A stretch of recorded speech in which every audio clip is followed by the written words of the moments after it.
The Atlantic Ocean did not just crash against the jagged cliffs of Blackwater Rock. It assaulted them.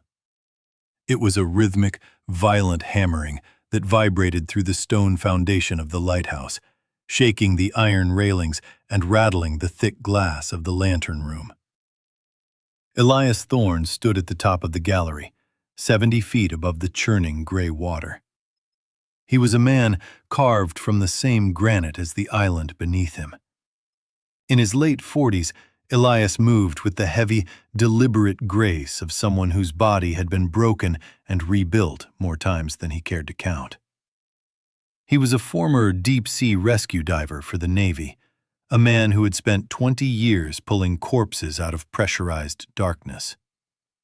Now, he lived in the light, but the darkness had never really left his eyes. At his side sat Jasper. Jasper was not a pretty dog.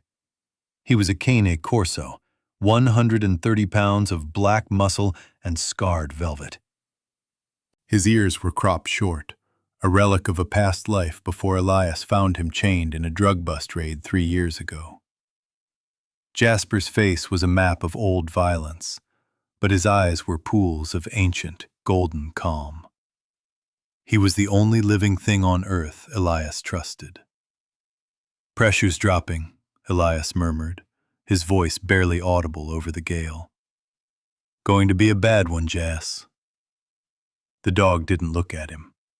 Jasper was staring down at the turbulent surf, his large head resting on the cold iron railing, his nostrils flaring as he dissected the salt spray.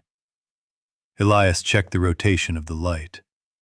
The beam cut a sharp, blinding white cone through the twilight, sweeping across the chaotic waves. It was a warning. Stay away.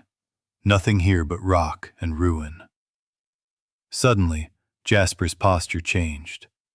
The dog stiffened. A low, deep rumble started in his massive chest, vibrating against Elias's leg. "What is it?" Elias asked, his hand instinctively going to the knife clipped to his belt. Jasper didn't bark. He never barked unless it was life or death.